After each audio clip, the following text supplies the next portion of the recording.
This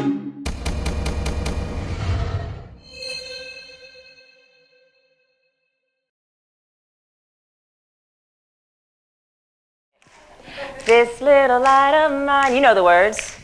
I'm gonna let it shine. This little light of mine, I'm gonna let it shine. This little light of mine, I'm gonna let it shine. Let it shine, let it shine, let it shine. Okay, so I'm in Atlanta, we do the stanky leg version. Well, thank you so much for having me. We're going to talk about purpose today. And I believe that purpose is largely about your light and what I call your incredible factor. And the question that I have for you to pose to yourself today is, are you shining as bright as you could be and should be and as you were born to be?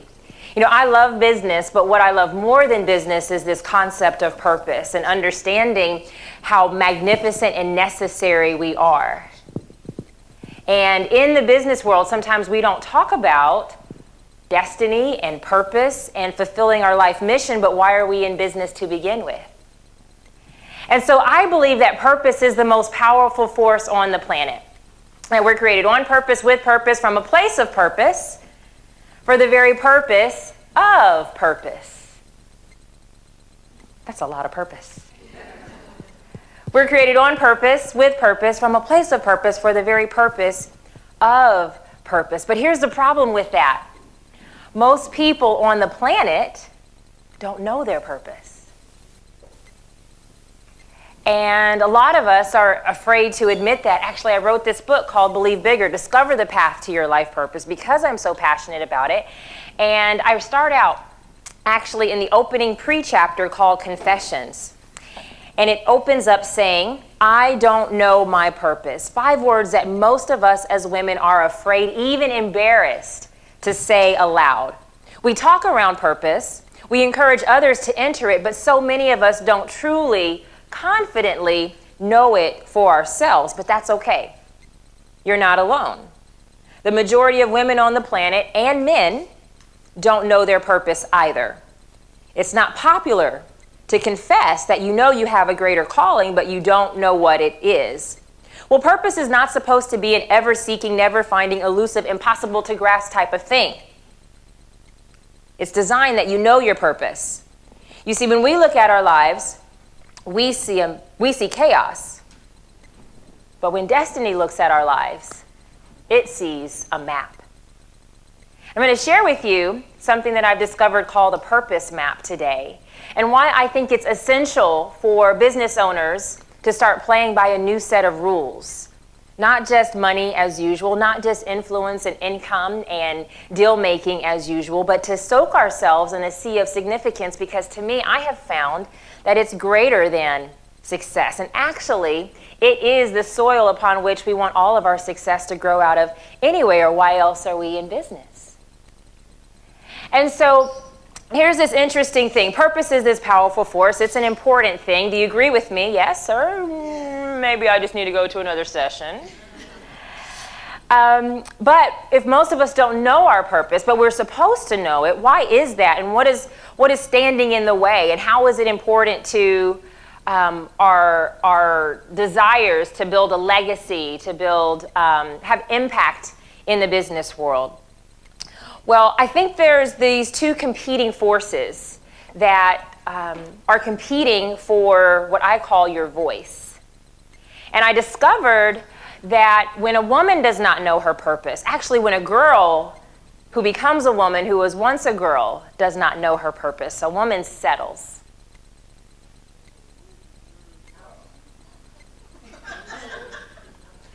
What does she settle for?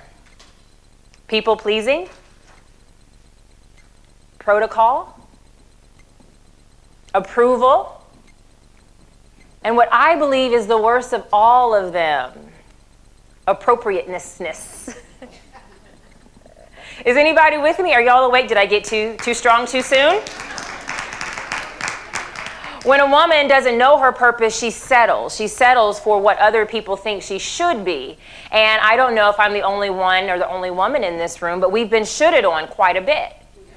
Now, you're going to hear me talk a lot about and use feminine language because this is the women's track. And I salute and honor all the men who decided to come into a room and get some wisdom, even if it has a little pink on it.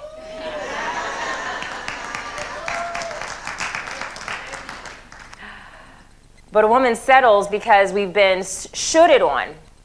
And the shoulding is a byproduct of us being told who we should be, what we should do, what's appropriate for us to do, what's polite for us to do, what is ladylike to do. And all of those things kind of start forming and fashioning in our young minds. But it doesn't start once we step into our careers. It starts once we step into this world as very young girls. I'm going to take you back to a time when I was 11 years old. I was growing up in Texas. Lived in a yellow brick house in a predominantly white neighborhood. We were the only black family on our street. And in the early 80s, for me, it felt a lot like segregation because most of the teachers had never had black children in their school. So I was at home one day. I have one brother, mom and dad, worked very hard, both worked for the government. My mom worked in the Social Security Administration, my dad for the FAA as an air traffic controller. They were first generation, really trailblazers in both of their fields in government. And so I'm sitting in the living room one night. It's like not quite night, it's not quite day, it's at that dusk kind of transitional time. And I'm staring out the blinds. Staring out the blinds because I'm 11 and I'm bored. And I remember seeing one of my neighbors, not a neighbor that I knew very well, but I knew where she lived. That was sexy. Thank you, dear. I didn't know her very well, but I knew where she lived. She lived just a little catty corner to my house. And well, I say my house, it wasn't my house. I wasn't paying the mortgage, but the house that I lived in. And she was about this tall, Caucasian woman, really long hair. I used to call her Pocahontas because her hair was that long. She had it in a ponytail. And one day she's just walking really fast with that ponytail flinging. And then she stops dead smack in front of our house. And I know that she can't see me, but that I can see her. Apparently, and this is what my parents had told me, we had this kind of tint on the windows. And also there were these blinds. Now you remember back in the 80s, there was like, the blinds were like metallic, like aluminum. Like you could wrap some chicken in it, right? And I felt like I was covered and not seen. Now, when you're a child, you don't feel like anyone sees you anyway. But I felt like I had an extra layer of protection, and I want you to remember that I was operating in what I considered blind faith. I could stare, I could watch what was going out in the world, but nobody really saw me. I was covered and hidden, and nobody cared anyway. So I'm just watching, thinking nobody sees me, and then she stops in front of the house, and so I'm staring at her thinking she can't see me. And then she does something that totally freaks me out and confuses me. She starts walking up our walkway, and then she proceeds to ring the doorbell. And I'm thinking, am I in trouble now for staring? I hear my dad in the back of the house yell, "I'll get it." So he comes and gets the door, and I'm thinking, if I am in trouble, I know nothing is going to go down in front of this woman because I'm a daddy's girl. So I tuck my head underneath his arm. He opens the door, and she explains that she's in a hurry because she needs a babysitter. And she wants to know if I could fill in for the job. And I thought she couldn't even see me. Did she even know that I lived on the street? And my dad looks down at me, and I look up at him, and he says, "Well, what do you want to do?" And I said, "I'll do it." So I throw on some tennis shoes, we're out the house. In just a couple of minutes, we walk over to her house, and she explains very quickly how to make sure that I don't allow her house to burn down and that her 2 kids don't end up in child protective care under my care. And so she's out, and I'll fast forward to about an hour, maybe 2 hours later. At 11 years old, you have no sense of time, so I don't know how long I was there. But when she came back home, she said, "How did everything go?" And I said, well, what I wanted to say was, you know you raise Bebe's kids. You know your kids never, ever need to have sugar ever again. But I was too polite for that. So I said everything was fine. And she said, well, I didn't have an opportunity to stop by the bank. And then she reaches in her pockets and she says, but I have just a little bit of money on me. I have a $1 bill and I have a $5 bill. Which would you like? And I looked at them and I found myself staring again. But this time not at someone else living their life. I was staring now at a choice. And I hadn't thought about what my compensation would be. I had never been hired for anything. Now, in my mind, I wanted to say both, right? In my mind, I wanted to say both, but something felt wrong about even thinking about asking for both. That it would be intrusive, it would be too much, I would be perceived as being greedy, not polite, not appropriate. And so I started to feel this uncomfortable, unsettling feeling in my gut, and I said, I can't do that. That wouldn't be nice. And so I said, I'll take the one. And mind you, in my mind, I'm thinking I probably had earned both. I mean, I filled in on short notice. I watched 2 kids that were rambunctious, that didn't know me, and put them to bed and clean the living room. And so I probably had earned both, but I decided to take the one. So I said, I'll take the one. And then she pulled both of the bills back and said, are you sure? And I said, yes, ma'am, I'm sure. So she gave me the one. I put it in my pocket. She took the 5 and put it in hers. Teresa's upset about this. And I was actually pretty proud of myself that day because I earned something, right? I had been hired. I did a good job, and I earned something, but I also learned a very valuable lesson, and that is this. That is, if you allow yourself to settle for less, nobody is obligated to stop you. Look at your neighbor and say, that's good. Because it's so true. And when I think about it today, like why do we have that feeling where we feel awkward about asking for what we've already earned? Why do we feel awkward about asking for the raise? Why do we feel awkward when it comes time to negotiate money, to talk about a contract, or to not just accept what's given? Why do we have that unsettling feeling about reaching for more or even being seen? Why does it feel uncomfortable and unsettling to think about being what we've never seen? Where does that come from? Where does the tug towards less come from? And why is it the tug towards more kind of does drive-by experiences, but we're not swimming in it? Well, there's these 2 competing forces. It's not just a $1 bill or a $5 bill, but to me it's representative of these 2 voices I talk about in Believe Bigger called little me and future me. And little me has been operating in our lives for a very long time, operating in your life. You see, little me is the obnoxious little roommate in your head. Little me's been driving much of your life, more than we like to admit. But I believe that you cannot step into the ultimate mission of your life. You can't maximize your life. You can't maximize your company, your team, your vision, the very reason why you're here. You can't maximize who you are unless you dare to believe bigger. I just have this crazy belief that all things are possible. I have this crazy belief because I have 2 grandmothers that weren't able to go past elementary school for their education. Growing up, my mother's mother grew up in Louisiana, my father's mother in Georgia.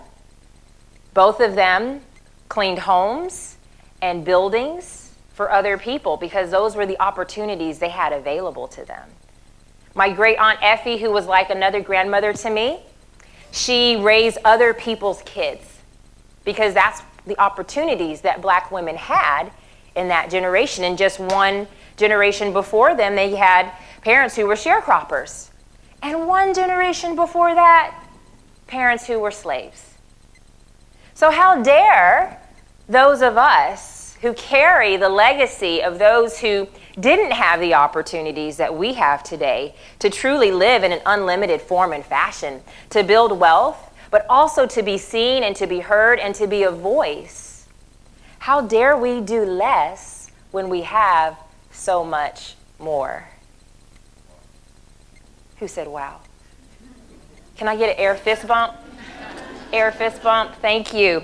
So how dare we do less when we have so much more? But there's these two competing voices. And I believe that this is a season for business owners to show up in a completely different dimension as visionaries, not just as income makers, product creators, service providers, but as visionaries. I believe that the people in this room hold the solutions to what's happening out there.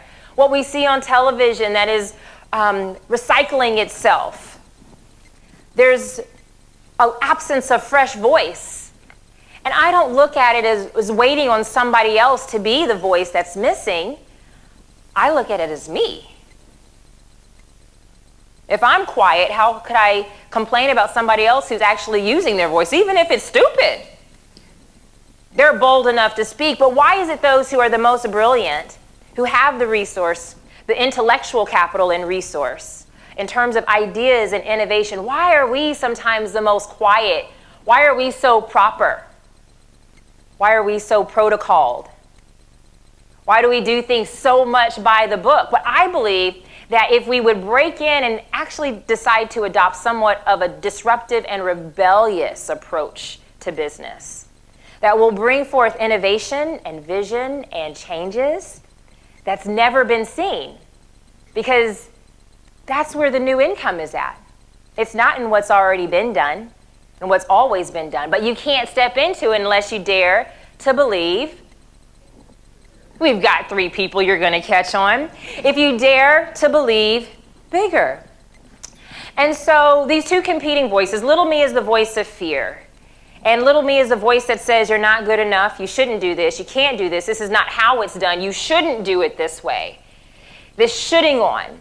But there's an opposite voice. The opposite voice is future me. And future me is the part that says, why not you?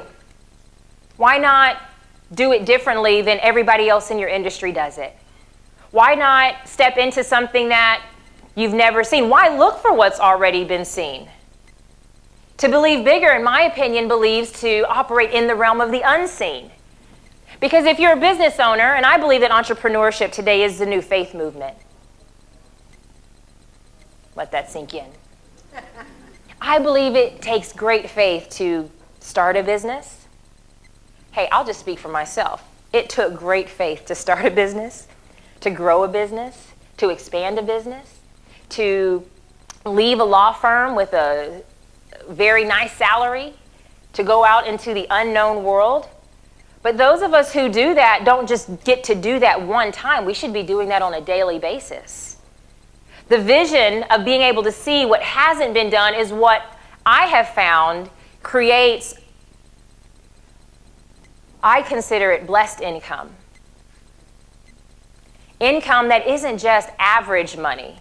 Because there's a magnetic pull towards average in this world. The reason why that little voice comes is to pull us back to normal. What everybody is doing, what you should do, how you should do it, where you should do this, who you should be. And my challenge to you today is perhaps to consider silencing this little me voice. First, to recognize it, because you cannot fix what we will not face. And to give an opportunity for the real you to actually show up. Greater, bigger, brighter. Not just mundane or even predictable. Because the moment your life becomes predictable, the moment even your business becomes predictable is, to me, almost the beginning of the end of your joy. Yes? It is okay in this room if you want to be a little loud. I'm all right with it. It's the beginning of the end of what you really got into this for. And so often today we're looking at what everybody else has already done. But to believe big means to believe in the realm of what hasn't been done and then have the audacity to go after it. And what I found is that if we learn as business owners to speak in a visionary way, meaning speaking what we're seeking and speaking what has never been seen, that we invite those that we are selling or presenting opportunities to be able to rise up to a higher level, to step into this vision with us. And that's where we enter into what I call blessed money. where it's not just money. I've made money before, built a very successful company, sports agency, and loved it. But there's something different about success versus significance. Success can look really great, but I meet a lot of very successfully depressed people. Broken marriages, broken homes, not spending time with their kids, feeling that all they are is their business. But this other level of significance is about stepping into the life that you were fully designed to have, and I believe it's holistic. And so these two things, they battle, little me and future me. They battle because they know that you have this incredible light inside of you, this brilliance inside of you. And what they don't want you to know, well, what little me doesn't want you to know, but what future me is absolutely convinced us, is that there is a mission for your life. And I believe in bringing mission to your business, bringing mission to the marketplace, and also bringing mission to your position if you're in corporate America. Future me is not scared of little me, let me just say that. Future me swallows little me like a vitamin for breakfast and only gets stronger. Future me knows exactly how incredible you are. Future me is the voice that says, why not you? Yes, you. This is your time. This is the day. Future me is the one that says, put that proposal in. Future me is the one that says, add another comma and another zero. Future me is the one that says, you should be doing television too. You're just as good as the person that's on there adding commentary. Little me is the one that says, but that's not what you're supposed to do. That's not what you should do. You just need to keep your head down. So future me is the one that is trying to guide you into, I believe, the next version of you, the next level of you. The you that is actually going to make everything that you've been desiring in your personal life, in your professional life, your impact dreams, and also your legacy goals. It's going to make it all easier. But if we close the door on the future version that's calling us, then we close the door on the future that we actually desire by settling for average, safe, success, normal. Are you with me? Yes. So these two competing voices, they both also know that there is a mission with your name on it. And I call it the purpose map. The purpose map is 5 stages of stepping into your life mission. And I don't even know how to describe how important I think it is in this season for us to elevate to a different level of consciousness as business owners. Because especially for women, if we adopt the male style, what we've been taught is the male style of success in business, we're going to be sorely undersatisfied. And I don't think undersatisfied is a word, but I think it's a perfect explanation. One person agrees with me. Y'all are going to catch up. Am I too deep? Am I too deep? We're going to be unsatisfied because we're not designed to compete in the exact same way. I believe that we're nurturers. I believe that we have a different yet necessary approach to business that sometimes we haven't fully embraced because we've been shoulded our way out of it. And so this purpose map, I think, is important. It's something that I require all of my clients go through to understand what does the journey of your life look like, and then asking where does your business fit into this larger aspect of your master life mission. Because I think it's important that you put yourself on the priority list. We put everybody else first. Our family, our kids, our spouses, our neighbors, our community, even our clients. And then we don't actually think about, where do I fall on this? And I know because as Believe Bigger came out March the 13th, so it hasn't been 2 full months just yet, but it debuted for 7 weeks as the #1 new release in women in business in the country. Thank you, sister. Oh, it's so nice to see women supporting women. I say that because a book about purpose was the #1 new release in the country for women in business. Are you catching the merging of the two? We crave significance. Every woman desires a life soaked in significance, and she wants to be successful, wants to provide an income for her family and leave a legacy, and to rewrite the rules and to create perhaps what her mother and her grandmother and her ancestors didn't have the opportunity to create. That's my motivation. I want to be the employer. I want to be the person who enables others to create income for their families. But I also want to have a life that leaves an impact that is bigger than income. That's just me. And I have a feeling that I'm not alone. Is that correct? And so I'd like to share this purpose map with you. Is that okay? Is that okay? Yes. Yeah, I'm going to get, what was that? Atomic Dog?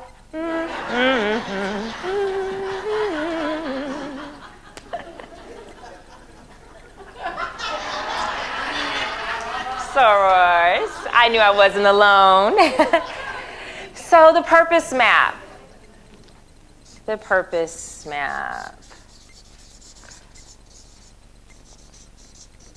The lawyer in me always writes a TM at the top. It's just in my veins. So the purpose map, there are 5 stages of stepping into your life mission. Most people on the planet will never make it out of stage 2. Most will never make it out of stage 2. So let's get into it. Stage 1 is called discovery.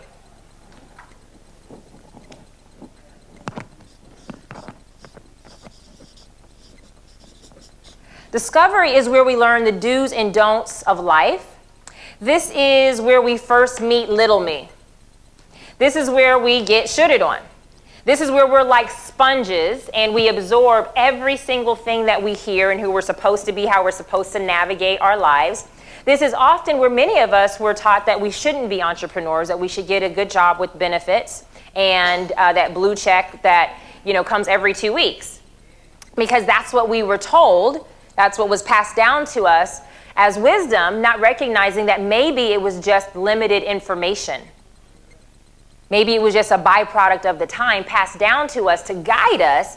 And some of the information that we got and the teachings are absolutely necessary. It got us here. But what I want to submit to you today is that some of what we learned in the discovery stage got us here, but it won't get us to our next level. So I'm going to draw here. It's kind of like a book. So that's a book. Isn't it pretty? So here we adopt what I call the rules. And this becomes our internal navigation system. Now, your rules are different than mine, and my rules are different than yours. But we each have our own set of rules about who we were told we should be.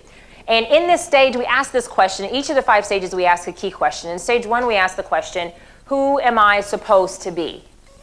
You remember as a kid, we're just absorbing all of this information. I'll take you back to my living room, my parents' living room at 11 years old, and thinking about why it was so difficult for me to even think about reaching for the higher dollar bill. Because I didn't think I should do that, because at school I was labeled a problem child. You're laughing now. I was not, my parents weren't usually laughing when I came home, having my name on the board. Do y'all remember you get your name on the board with the check and then multiple checks, and depending on which teacher would send you to the principal's office if it was 2 checks versus 3 checks. But I was labeled a problem child. And I remember when we showed up for school on the first day of school, for me it was first grade, and being told that we needed to be at the school down the street where the brown kids were. I remember watching the kids go into class, and none of the white kids had to show ID. My parents had to prove that we belonged there. And that was my first classroom experience before I even walked into the classroom. So I was labeled this problem child because I talked a lot, and I did. But I was also told that that I needed special education, and that both my brother and I, he was a year younger than me, we were antisocial and needed to go to a school better suited for kids like us. I later went on to graduate from Georgetown Law, magna cum laude at Texas Christian University, $200,000 in scholarships. Graduated Georgetown 100% debt-free, didn't take out any loans, paid for it all through academic scholarships. This is my no loan dance. That's what that was. But the point is, labels are dangerous. It's not just dangerous that we give them to our kids or even that we spew them onto others. The most dangerous thing is when we absorb them and we believe them. And I actually believed that I was a bad kid. I believed that I was a problem child. So now maybe you'll understand why I didn't want to be a problem in asking for more. And I know that as an adult woman working with adult women to help them build multi-million-dollar companies, that I'm not the only one who struggled with this thing of feeling like I don't want to be a problem when it comes to money. We do what we're told, even in the household. Not my household. You'll see my husband walking around here. He's going to get asked that question. He's been asked that question. You know, that's not really how God intended for this to work. So people will come up to him. So let me clarify.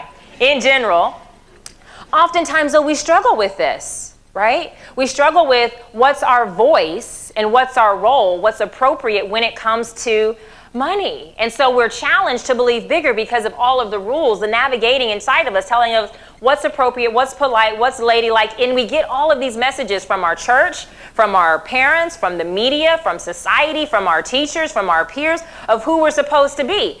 And so all of this comes inside of us, telling us who we're supposed to be. That takes us into stage 2, which is called talent. And talent is where we ask the question, who did I decide to be? Who did I decide to be? Based off of who the rules told me I should be. Now, here's the most amazing thing about how brilliant you really are. You can be anything that you decide. It doesn't mean it's who you were born to be. You should see in the back, they're like, ah, okay. I didn't know I was coming to MMSDC to get some church today. But talent is about who you decided to be based off of who your internal navigating rules told you should be and could be. And much of what we became was based off of who we were told we should never even try to be.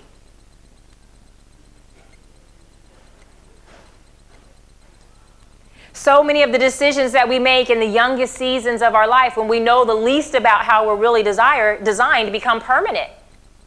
But I don't believe we're called to retirement. I believe we're called to reinvention. So what happens in the talent stage is that we end up climbing one of 5 success mountains. And I call these in Believe Bigger the 5 success mountains for women: marriage, motherhood, mending, making a difference, and money. Money represents also prestige and career. Now, individually or even collectively, these 5 mountains are not bad. They're all amazing and wonderful. But when they become your identity, when being wife is your sole identity, when being mom is your sole identity, what happens when the man leaves or the kids grow up? Who are you then? What happens when the job sends you a pink slip or your largest client leaves or your company just crumbles and fails? Who are you then? Who are you when you've served so much that now you're sick? Because we do that as women. We give and we give and we give and we give because our identity has become wrapped up in what we do. And these titles that we give ourselves can become idols. These labels, these inner stories that we tell ourselves about who we think we are supposed to be and who we believe that we are in terms of as if that's all we are these labels that become these inner fables. And so what will happen when we're in this talent stage is that sometimes we'll get to the top of a mountain, setting a goal that we thought we always wanted, and then we get to the top of that mountain and we ask, is this all there is? Because I thought this was who I was supposed to be. This is the goal that I set. This is the path that I set myself on. For me, I decided to climb the money, career, prestige mountain of law. I saw Claire Huxtable when I was a little girl on the Cosby Show. It was the first black woman attorney that I had ever seen. I didn't actually meet a real life black female attorney until I was 21 and had moved to DC for an internship, a legal internship. And so at 12, 13 years old, I decided I wanted to be like Claire Huxtable. And I made a decision about the path of my life at 12 years old. Thankfully, I had an image that gave me a positive aspiration to pursue after, which is why it is important that every person in this room does not operate with blind faith, just hoping maybe some will pick and see me behind the place that I'm hiding in. Because if we're not seen, then others can't be what they don't see.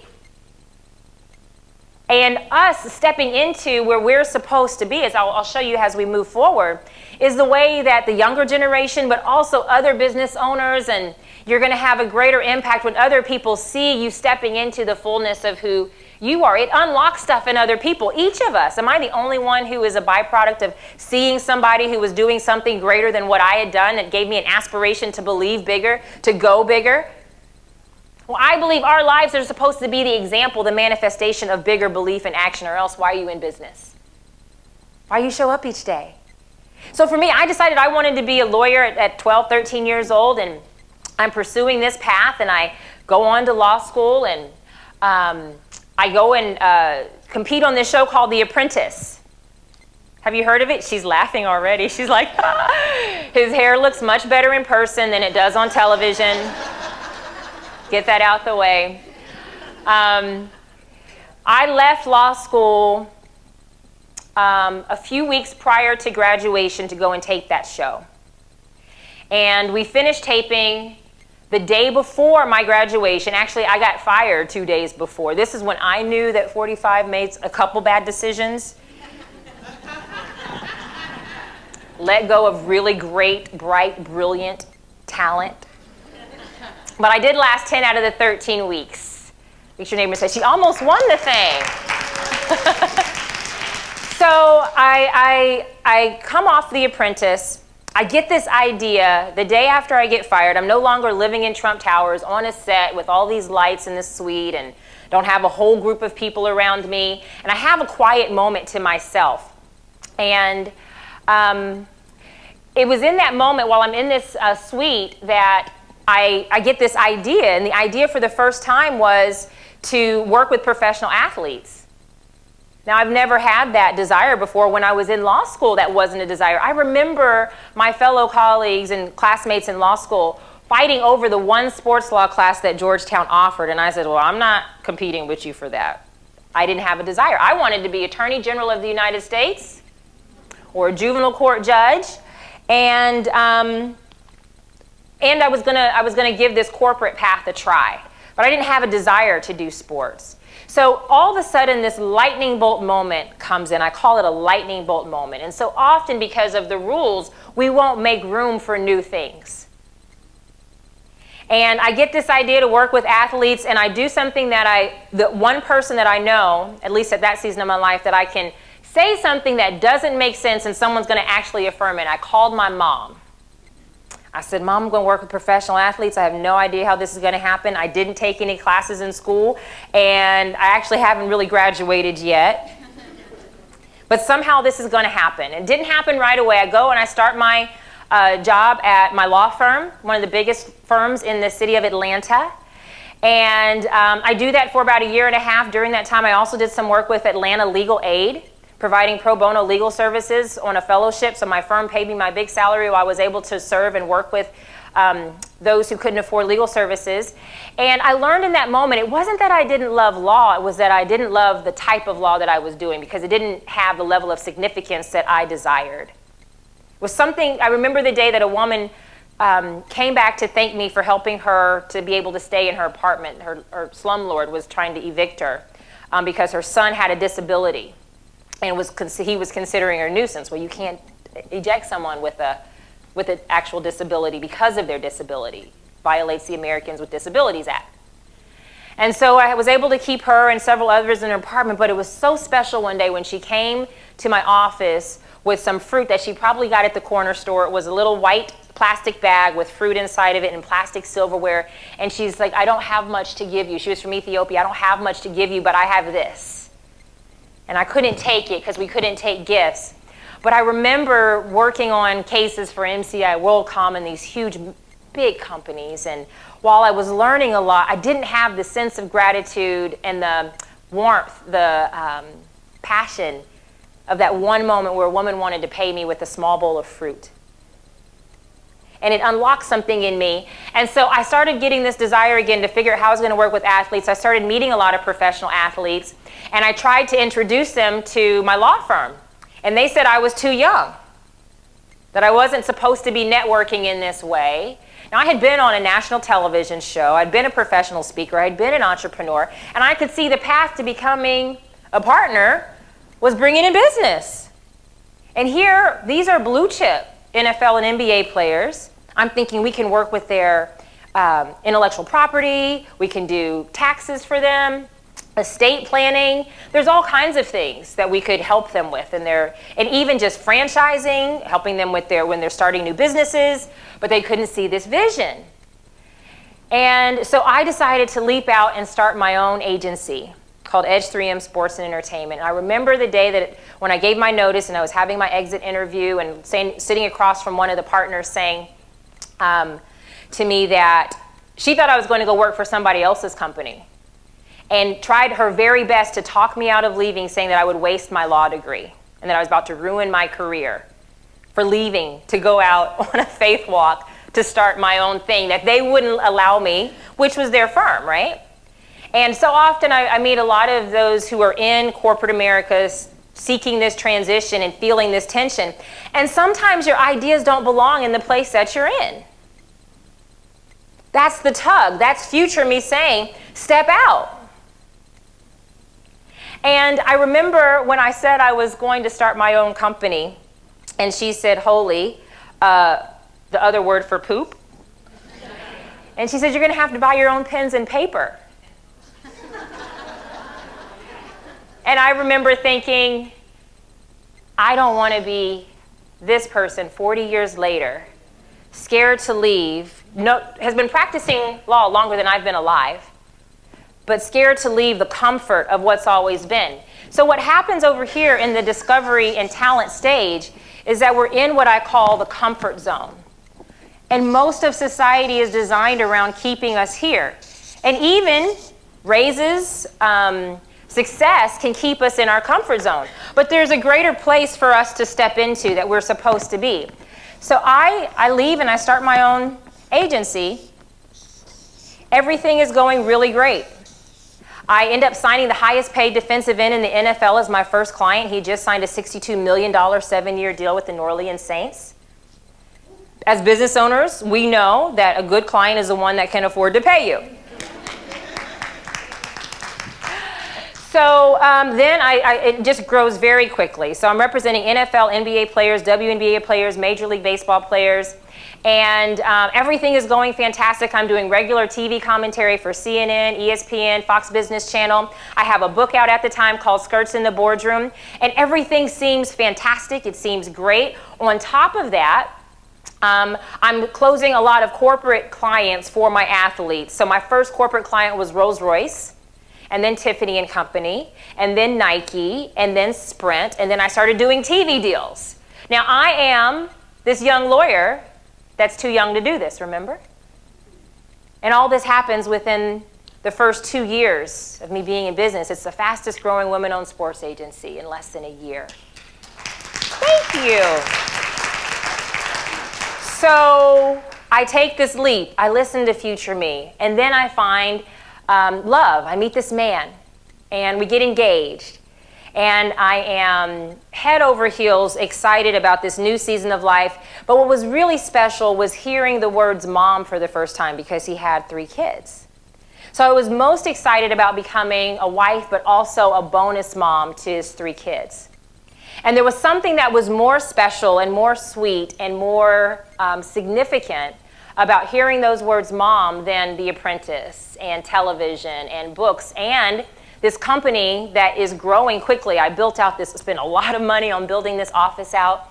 And I had decided to close down my business, to move to this other city from Atlanta to Chicago to get married. And I do that. I start transitioning my athlete clients to other representation.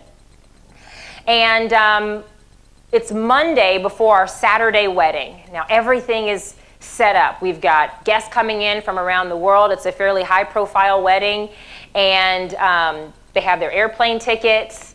The venue is taken care of. We had a cake taste testing that Monday, in addition to a meeting with the host hotel. Lots of meetings. He's coming in town on a Monday morning for wedding week. And that Monday morning, I roll over, pick up my phone as I wake up, getting ready to go to the airport to pick him up, and I get a call from a woman. You already know this is about to go straight to hell. She dropped her... And she explains that she's been with my fiance and that he's been cheating on me. So this is Monday before a Saturday wedding, and I'm just getting up to go pick him up from the airport. Chapter 1 gets good really fast. And so I leave. I'll let you read to see how that all breaks down, but I get to the airport.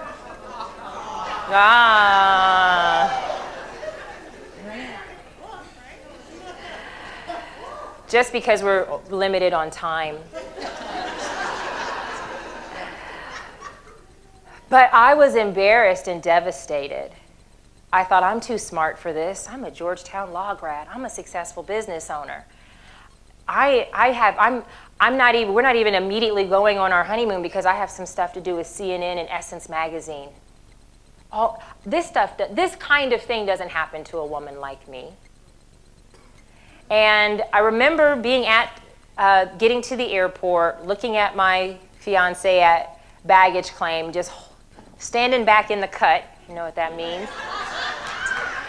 Watching just to see, so that I could see with my intuition eyes. I didn't need to know what he had to say because I actually called this woman, it gets really good, called her while I'm on my way to the airport.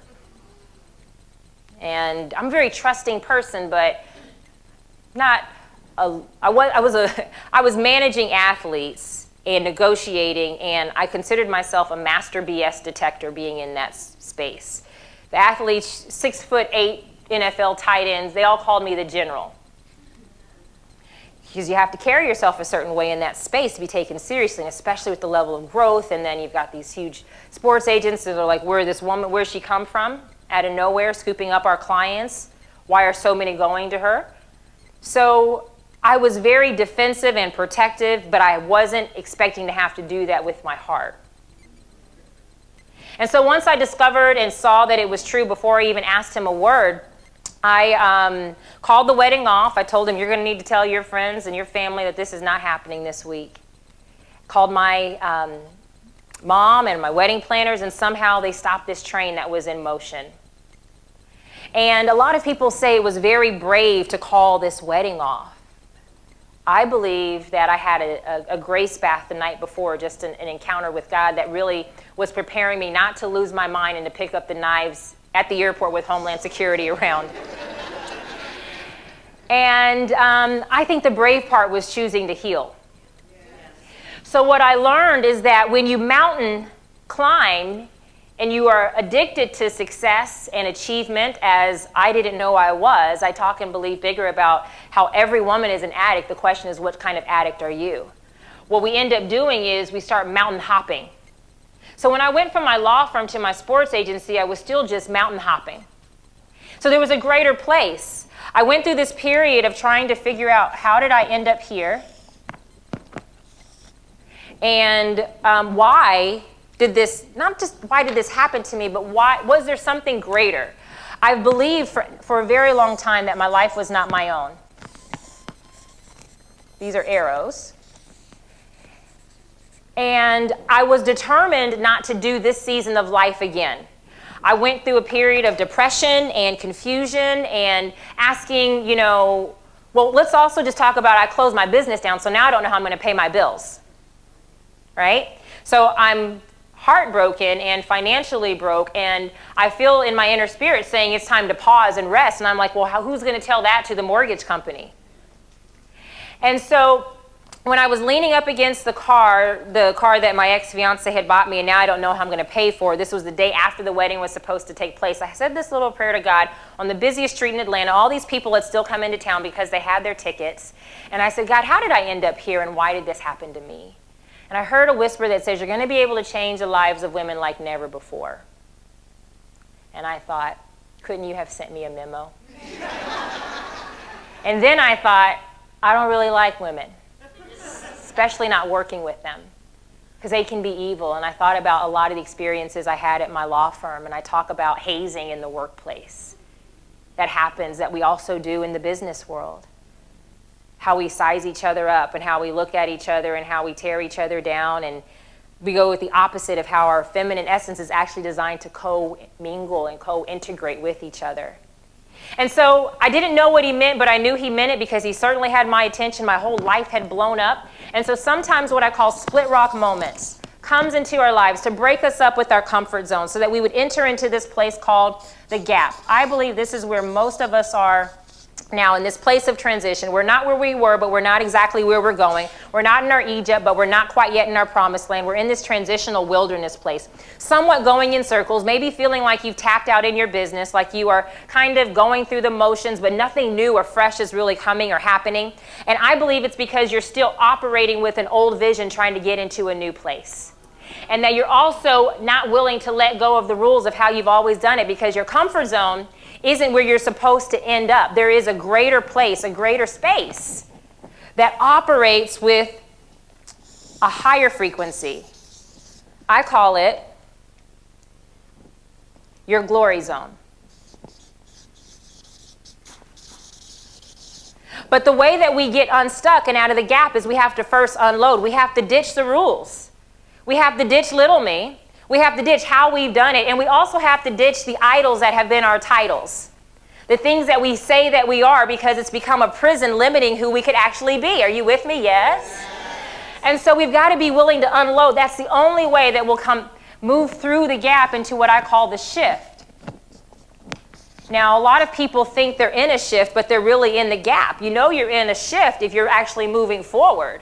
Otherwise, we're just drunk on our own possibility, telling ourselves this is what's going to happen, but are we actually seeing it? I don't think it actually has to take a long time for things to happen the way that you desire when you're operating with your highest self. If we're actually believing bigger and then acting like what we just said we believed. Leaping, launching, trying, not playing things safe. So the way you know you're in a shift is you just take the F out. And when all this stuff starts happening around you, this is supposed to look like a little seedling. It's going to feel like a war zone, but it's really supposed to be a growth zone. It's supposed to stretch you. It's supposed to be uncomfortable, and growth is not pretty. It's not. Sometimes it's not flinging ugly. I was in counseling like 2 days a week at first because I knew my life was not my own, and I knew I had to be okay for others. I wasn't just going to get out there and start motivating people. I remember 2 weeks after, a little less than that, after I called my wedding off, ESPN and CNN both called for me to do specials and commentary on Tiger Woods cheating on his wife. So as women, we know how to suit up, right, and keep going and to cover up everything. But the health of your life is going to be a byproduct of the health of your heart. And that's going to be the same thing that holds true in your business. And so to step out of the gap, I had to make bigger decisions to take me into a bigger place. And I realized that there are other places that we're supposed to get to. Stage 4 of this purpose map is called gifts. And gifts is where we ask the question, who was I really designed and born to be? What are my real gifts? My gifts are different than my talents. My talents are what I've learned to do and what I've trained to do and what I decided to do. My gifts are what I was born to do. And the reason we can't look at purpose and ask the question of start with your why or start with your big passion is because there are many things you've learned to do well, but then there's other things you've never done that you do even better. So how can you be passionate about something that you've never yet experienced because you've been operating at a dimension that's limited as opposed to the unlimited? And so our ultimate superpower, and often our talents hide our gifts, but I believe that money making can be a gift, product creation, innovation can be a gift, communication can be a gift. The question is, what is your gift? And Believe Bigger, I walk you through the difference between your talents and your gifts. And I believe it's absolutely essential to go to a different level as a business owner, to start operating from the language and from the skill set of your gifts, not just your talents and not just what you've been trained to do, not just what you see everybody else doing. Because this gives you your unique value proposition in the marketplace. I know that we have a few more minutes before we take a break, and then I'm going to come back and I'm going to actually talk about these 6 pillars of the new rules of leadership and influence. I'm going to talk specifically about branding and influence and making a difference and standing out in the marketplace at a different level. And these are the types of things that you need to groom your gifts with. And so I discovered this in this gift stage, that I had a gift around messaging and doing frameworks and income generation being an actual gift. Being a lawyer was a talent. I was good at it, but I was also miserable. At the same time, I was good at it because I trained to do it. So much of what we do is what we've been trained to do, not necessarily what we've been called to do. When we're operating in our gifts and understand that our ultimate gift, our shared gift in this room that we all have, is our individual voices. If you remember at the outset, I said that our voice is integral to understanding our purpose. That there's no need for us to hide and to just wait to be seen or to be selected, but there's something inside of you. I believe that each of us is a unique expression of an idea of God, that there's a voice inside of us that nobody else has. And when we bring that voice as the vision to our business, then we operate in a territory that nobody else can even begin to understand. Well, why is that happening for her business?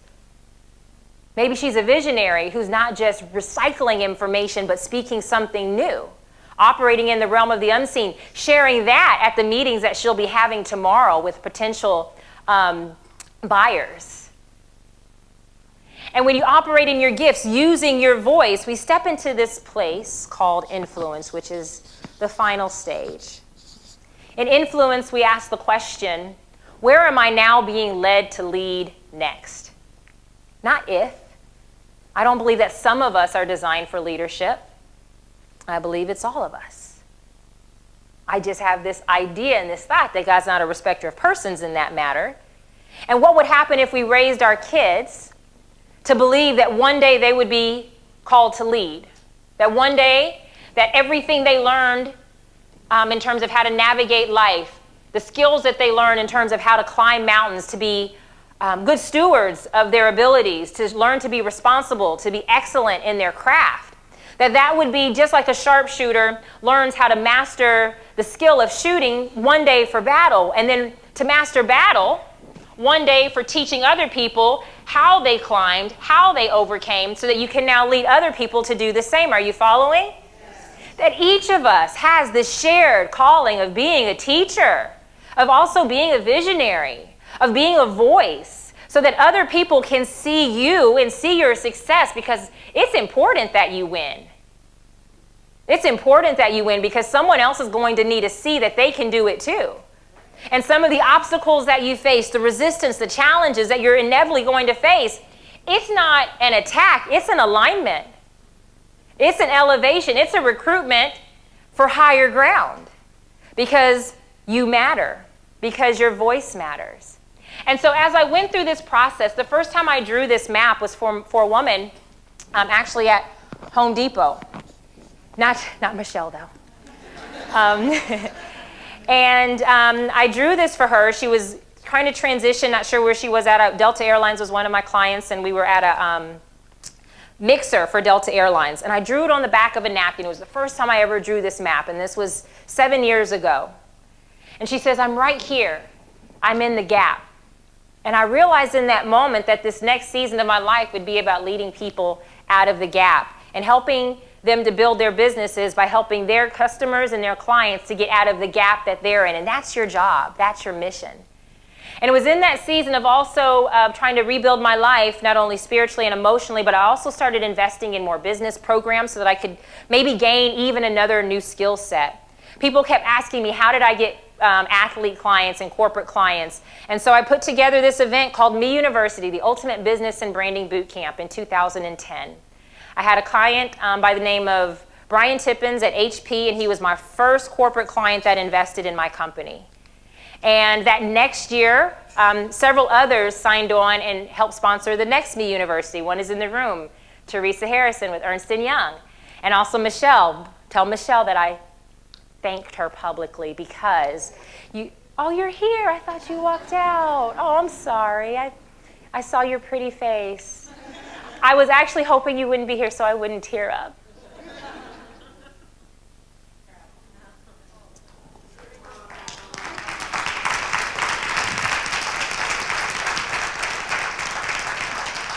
In year 2, HP, Office Depot, Home Depot, and Ernst & Young were there. They didn't know that I was rebuilding, trying to find my confidence again. And I wanted to, be able to, always, I know now as an employer and as someone who assigns contracts for other people, that you don't always hear thank you. And this is, I believe, how women, we can do business differently. So I'd like to thank these 2 women for investing in this woman.